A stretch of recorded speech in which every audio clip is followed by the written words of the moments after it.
हाँ गाइस, तो अब हम शुरू करने वाले एक नया चैप्टर जो है कॉनिक सेक्शंस। ठीक है, अब कॉनिक सेक्शंस के बारे में एक दो बात मैं बता देता हूँ कि कॉनिक सेक्शंस हम पूरा नहीं पढ़ने वाले यहाँ पे। ठीक है, क्यों नहीं पढ़ने वाले?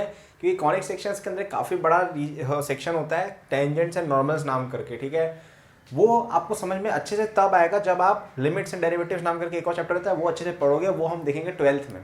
ठीक है, तो क्या है कि ये चीज़ें मैं आपको अभी बता दूँगा, आपको फॉर्मूले याद करने पड़ेंगे और उसका कोई सेंस नहीं बनेगा। ठीक है, तो और बहुत सारी कोचिंग्स होती है, उनमें भी ऐसे ही किया जाता है कि कॉनिक्स को दो पार्ट में पढ़ाया जाता है। एक बेसिक्स पढ़ा देते हैं 11th में और फिर टेंजेंट नॉर्मल पढ़ाते हैं बाद में जब आप लिमिट्स जान जाते हो। ठीक है, तो हम यहाँ पे केवल बेसिक्स देखेंगे कुछ। ठीक है, सबसे पहले मैं बताया तो कॉनिक सेक्शन होता क्या है।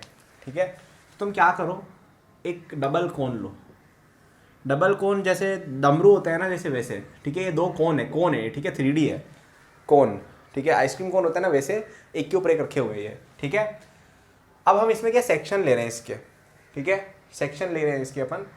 तो इसमें क्या है कि बहुत सारे तरीके के कर्व्स बनते हैं अगर आप सेक्शन लेते हो। तो अगर आप ऐसा करते हो कि एक ब्लेड लेते हो, ब्लेड या एक ब्लेड लेते हो, बड़ी सी ब्लेड। ठीक है, बहुत बड़ी ब्लेड लेते हो और उससे इसको इस तरह से कट करते हो कि इसके सेक्शन से ये जो वर्टेक्स है ना, ये इससे पास होती हुई अगर आप एक ब्लेड पास करोगे ना, तो आपको इसके सरफेस पे कुछ कर्व्स मिलेंगे। ठीक है, मतलब ये कटेगा ना ऐसे जाके, आपको कुछ मिलेंगे इसमें चीज़ें। ठीक है, मतलब इस तरह कुछ बनेगा। तुम्हें क्या करना है, आइसक्रीम कोन लेना, उसके टिप से तुम पास होते हुए एक चाकू चलाना, तो तुम्हें ऐसा कुछ दिखेगा, दो स्ट्रेट लाइन मिल जाएंगी। ठीक है, क्योंकि ऊपर भी होता है, ऐसे होता है। तो अगर आप एक कोन ले रहे हो डबल, ठीक है, और उस कोन को आप कट कर रहे हो। ठीक है, इस कोन को हम सॉलिड कोन नहीं है, एम्प्टी कोन है। आइसक्रीम का कोन होता है ना एम्प्टी, उसमें कुछ भरा नहीं होता वैसा। तो अगर आप इसके वर्टेक्स के थ्रू पास होते हुए एक प्लेन पास करोगे और उससे पूरा कट कर दोगे ना कोन को, तो आपको मिलेंगी दो स्ट्रेट लाइन। ठीक है, स्ट्रेट लाइन मिलेंगी ऐसी। जैसे आइसक्रीम का कोन देखो ना, आइसक्रीम कोन को तुम कट करोगे ऐसे, तो तुम्हें इसका सरफेस ऐसा नहीं दिखेगा, तो स्ट्रेट लाइन जैसा ऐसा कुछ हो जाएगा। ठीक है, तो ये होता है। नहीं समझ में आ रहा है, विजुलाइज नहीं कर पा रहे तो याद रख सकते हो। ठीक है, बट विजुलाइजेशन आपको खुद ही सोचनी पड़ेगी कि दो, मैंने जैसे एक आइसक्रीम कोन लिया, उसको मैंने उसके वर्टेक्स से कट किया, तो मेरे को जो सरफेस बचेगा ना ऐसे, जो जैसे ऐसा कुछ बचेगा, समझ रहे हो, ऐसा कुछ बचेगा। तो ये जो दो है ना, ये स्ट्रेट लाइन होंगी। ठीक है, फिर हम ये बोल रहे हैं कि तुम क्या करो, इसको यहाँ से मत काटो। ठीक है, इस कोन को तुम काटो यहाँ से। ठीक है, एक और प्लेन लो जो इस लाइन के पैरेलल हो। ठीक है, ये दो लाइंस होती है ना जो कोन को जनरेट करती है। तो कोन कैसे बनता है, आप इस लाइन को लेकर रोटेट कर दो तो कोन बन जाएगा आपका। ठीक है, कुछ नहीं किया, इस लाइन को लेकर कैसे रोटेट कर दिया तो देखो कोन बन गया पूरा। तो इस लाइन के अलॉन्ग अगर तुम एक प्लेन लेते हो जिसके पैरेलल है और ऐसे कट कर देते हो, तो तुम्हें कुछ ऐसा कर्व मिलेगा। ठीक है, तुम अगर ऐसे कट कर देते हो तो ऐसा कर्व मिलेगा। तो इस कर्व को कहा जाता है पैराबोला। ठीक है, तो पैराबोला क्या होता है, कोन लो, उसको एक ऐसे प्लेन से कट करो जो इसके पैरेलल हो। ठीक है, उसको कहते हैं एक पैराबोला। ठीक है, एक और होता है कि आप क्या करो, इसको ऐसे कट करो ऐसे, तो यहाँ पे ऐसा कुछ दिखेगा और ये क्या हो गया आपका सर्कल।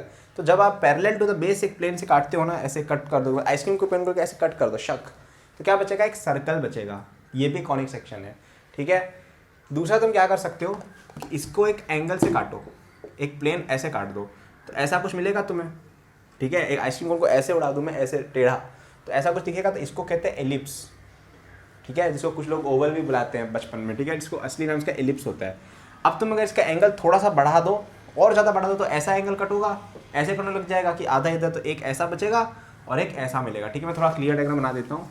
तुम्हारा जैसे एक कोन है और तुमने इसको ऐसे कट कर दिया थोड़ा सा। ठीक है, एंगल बढ़ाते गए तो एलिप्स मिलते गए, तुमने इतना एंगल बढ़ा दिया कि दूसरे कोन में जा रहा है, तो ऐसे कुछ कटिंग होगी।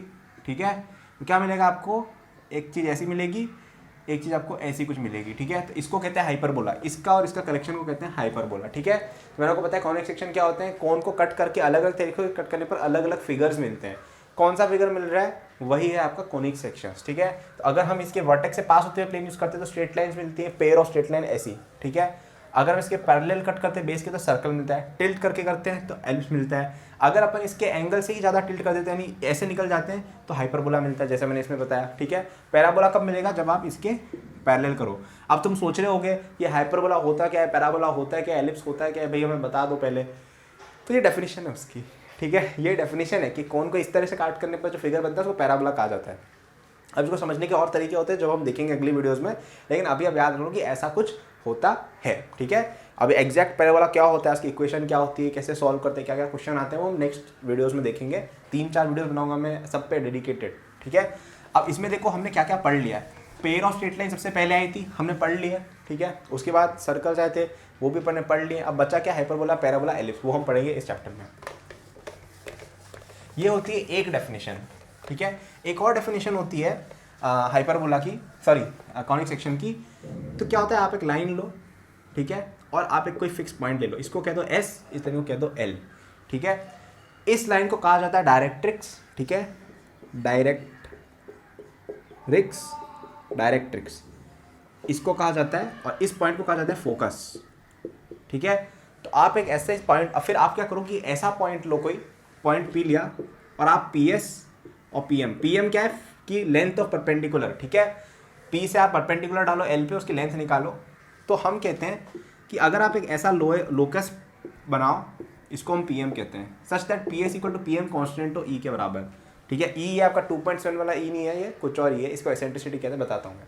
तो a conic section is a locus of a point such that its ratio of distance from a certain fixed point called the focus and from a line called the directrix is constant, ठीक है। तो इसका इस अंग्रेजी भाषा का definition क्या हुआ, इस अंग्रेजी डेफिनेशन का मतलब क्या हुआ कि आप एक पॉइंट लो फोकस, एक लाइन लो डायरेक्ट्रिक्स, और इन दोनों की लेंथ निकालो कि पी एस कितना है और पी एम कितना है। पी एम क्या है, फुट ऑफ परपेंडिकुलर, ठीक है, मतलब लेंथ ऑफ परपेंडिकुलर। तो P S upon P M का कांस्टेंट जब जब फिक्स होगा ना, तब तब आपको एक कॉनिक सेक्शन मिलेगा, ठीक है। अब इसकी क्या वैल्यूज होगी उस पर डिपेंड करता है कि आपका आंसर कैसा आएगा, ठीक है। अगर इसकी वैल्यू 0 होती है तो हम कहते हैं कि ये सर्कल है, ठीक है। अगर इसकी वैल्यू 1 होती है तो हम कहते हैं ये पैराबोला है, ठीक है। अगर इसकी वैल्यू 0 से 1 के बीच होती है तो हम कहते हैं एलिप्स है, और अगर इसकी वैल्यू ग्रेटर देन 1 होती है तो हम कहते हैं कि ये हाइपरबोला है, ठीक है। तो भैया मैसेज आ रहे हैं, क्या हो रहा है ये। तो मैं बेसिकली कहना चाहता हूँ कि ये भी एक डेफिनेशन है कॉनिक सेक्शन को डिफाइन करने की, कि आप क्या करो कि आप एक पॉइंट लो एस और एक लाइन लो एल, ठीक है। पॉइंट पी से आप डालो एम पे एक फुट ऑफ परपेंडिकुलर, और इनका रेशियो ले लो, ठीक है। P S upon P M हमेशा अगर कांस्टेंट रहता है तो उसको हम कहते हैं कॉनिक सेक्शन, ठीक है। इसकी डेफिनेशन और वो जो मैंने कोन वाला बताया ना, सेम ही बात है, ठीक है। वो डेरिवेबल भी इधर से उधर, बट अभी हम उस पर नहीं जाएंगे। तो अब इसकी डिफरेंट वैल्यूज पे आपको फिगर अलग अलग मिलेगा। अगर ये 0 हो जाता है तो आपको सर्कल मिलता है, ठीक है। अगर ये 1 हो जाता है तो पैराबोला मिलता है, जैसे मैंने कोन में बताया था, ठीक है। अगर ये 0 और 1 के बीच होता है तो आपको एलिप्स मिलता है, और अगर ग्रेटर देन 1 होता है तो आपको मिलता है क्या, आपको मिलता है एक हाइपरबोला, ठीक है। अब इसके रिलेटेड और भी क्वेश्चंस आती हैं, जैसे बहुत सारी जगह पे ax square plus B Y square ये वाली इक्वेशन लिख के भी बताते हैं। इसमें एक h निकाला जाता है, एक डेल्टा निकाला जाता है, फिर सॉल्व की जाती है। बट ये चीज़ मैंने पिछले साल के आईआईटी के बहुत सारे पेपर देखे, मुझे अभी तक एक भी क्वेश्चन नहीं दिखा जो इस चीज़ से आया हो। प्लस ये चीज़ सिलेबस में है भी नहीं, क्योंकि 99.99% बच्चे ये सब चीज़ें भूल के बैठे होते हैं। तो तुम ये सब क्या करोगे, ठीक है। तो पहले अपन को बेसिक सीखना है। क्या क्या बताया मैंने, कोन को कट करने के वेज बताया, जिनसे आपको डिफरेंट कॉनिक सेक्शंस मिलेंगे। कॉनिक सेक्शन की डेफिनेशन ही वही होती है। फिर मैंने बताया कि एक पॉइंट और एक लाइन के टर्म्स में लिख सकते हो, एस फोकस है, एल डायरेक्ट्रिक्स है, इसका परपेंडिकुलर लो, इसका ये लो, रेशियो निकालो, उसका कांस्टेंट अगर आ रहा है तो आपका हो जाएगा वो एक कॉनिक सेक्शन। कांस्टेंट की वैल्यू पर डिपेंड करता है कि कॉनिक सेक्शन का नाम और नेचर क्या होगा। अब ये एलिप्स क्या होता है, पैराबोला क्या होता है, हाइपरबोला क्या होता है, हम नेक्स्ट वीडियोस में जानेंगे अच्छे से, और क्वेश्चंस भी देखेंगे। Thank you for watching this video till the end. I am sure that you enjoyed it. यदि आप अपनी पूरी जेई प्रिपरेशन मेरे साथ करना चाहते हैं तो आपको डिस्क्रिप्शन में मेरे जेई के फुल कोर्स का लिंक मिल जाएगा।